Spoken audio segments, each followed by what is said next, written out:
Je ne suis pas du tout un théoricien de la conspiration, mais je sais d'où vient l'école publique. L'école publique a été inventée par les propriétaires de facultés qui n'avaient pas assez de travailleurs d'usines dociles. Faites ce qu'on vous dit. Allez au bureau de placement. Vous aurez un emploi pendant 50 ans, vous pourrez rentrer chez vous et regarder la télévision, acheter suffisamment de choses, vous aurez besoin d'une unité de stockage et tout ça.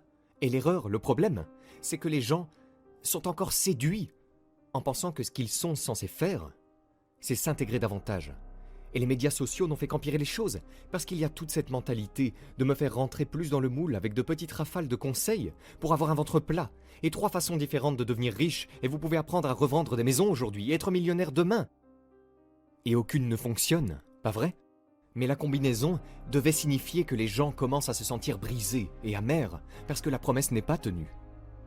Tout d'abord, les écrans eux-mêmes affectent le cerveau en développement.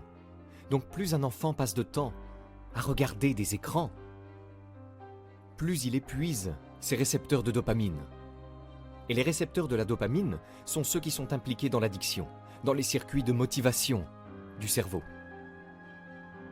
Numéro 1. L'enfant développe une relation d'attachement avec la machine. Donc, ce que nous disons des médias numériques, c'est que c'est une bonne chose. Mais le sexe et l'alcool aussi. Toutefois, on ne se permet pas de donner à un enfant de 2 ans de l'alcool, et on n'introduit pas un enfant de 5 ans aux pratiques sexuelles comme si c'était comme un navigateur web. Donc on donne les médias numériques aux enfants quand ils ne sont pas capables de les gérer, quand ils ne sont pas du tout capables de les gérer, quand ils ne sont pas dans la ligne pour répondre à leurs besoins émotionnels. Mais quand ils l'utilisent pour la fonction pour laquelle il a été développé, c'est-à-dire l'information et la communication, ce sont des objectifs légitimes. Mais lorsque les enfants sont immatures, et que leurs besoins d'attachement n'ont pas encore été satisfaits, ils peuvent utiliser les médias numériques pour répondre à leurs besoins d'attachement, ce qui supplante le véritable attachement humain. Ainsi, ce qui se passe sur Facebook, les enfants ont des amis. Ce qui se passe sur Facebook, les enfants s'apprécient. Ce sont des dynamiques d'attachement, sauf que les amis ne sont pas de vrais amis. Car un vrai ami est quelqu'un qui vous connaît vraiment intimement, qui vous accepte et vous soutient, et qui veut aussi le meilleur pour vous. Ces amitiés sur Facebook sont hautement conditionnelles, comme cela me montre le fait que, lorsque les gens ne sont pas d'accord entre eux, ils se défendent. Et les likes ne sont pas vraiment des likes, parce que ce qui est présenté sur les médias numériques est une illusion similaire du vrai soi. C'est une particule choisie par soi-même de qui je suis vraiment, c'est ce qui apparaît sur Facebook, et donc les gens aiment une partie de moi. Mais comment cela satisfait-il mon besoin d'être accepté, respecté et aimé pour ce que je suis vraiment? En fait, cela gâte tout. Les médias numériques sont donc tout le contraire d'un véritable contact humain. Mais peuvent-ils être utilisés de cette façon? Bien sûr.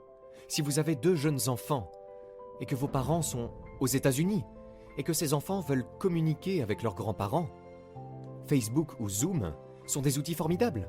Vous n'allez pas simplement vous connecter, ce n'est pas comme une simple lettre. En tout cas, c'est un excellent moyen de se connecter. Cependant, qui doit être en charge de cela? En d'autres termes, les médias numériques peuvent faire partie de la vie d'un enfant lorsque les parents peuvent en garder le contrôle. Lorsque les réseaux prennent le dessus et que l'enfant va se retrouver dans une relation de dépendance, l'enfant n'est pas prêt pour cela.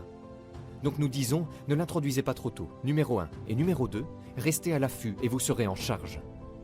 Le véritable enseignement se fait par le biais de nos contacts personnels, par l'engagement, en invitant et en suscitant la curiosité de l'enfant, en faisant appel à son esprit de plus en plus sophistiqué pour toutes les idées complexes, les idées contradictoires parfois en même temps, cela dépend de la maturité.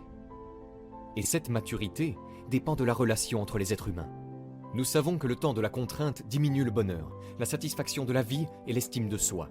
Nous savons qu'il augmente, renforce l'anxiété et la dépression.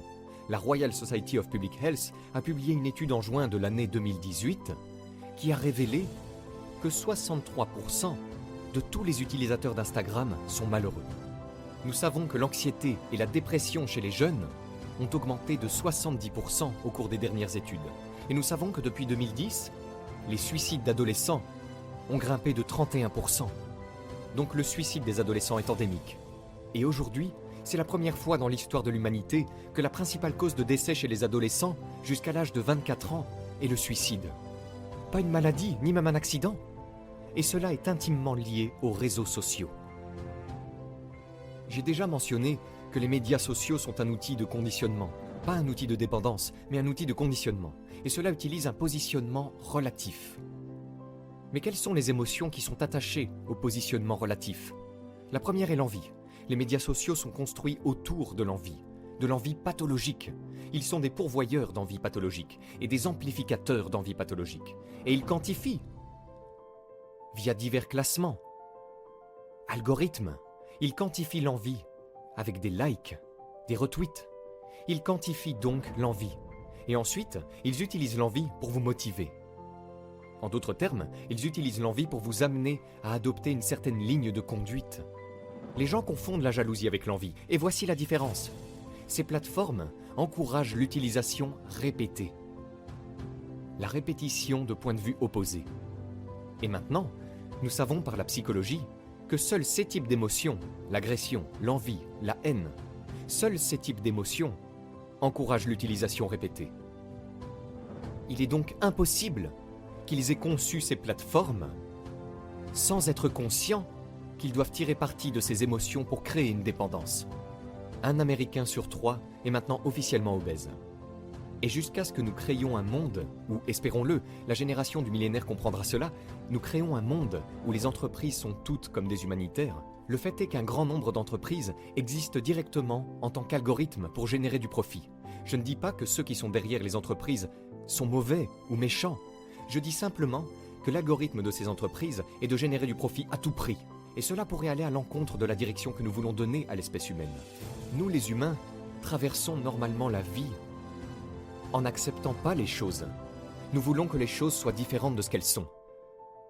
Nous voulons avoir une meilleure femme ou un meilleur mari. Nous voulons que nos enfants soient meilleurs. Nous n'aimons pas le système politique. Nous voulons que cette sorte d'utopie se réalise. Nous voulons que les gens soient différents. Nous voulons ceci, nous voulons cela. Et à la nature de tels gens, vous êtes anti-vie. Vous êtes contre la vie. Parce que la vie n'est pas comme ça. La vie est une série de faits. La vie est ce qu'elle est. Nous avons évolué d'une certaine manière. Votre réalité est d'une certaine manière, elle est ce qu'elle est. Et en allant à l'encontre de ce cri, vous détestez la vie.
Vous devez aimer la vie.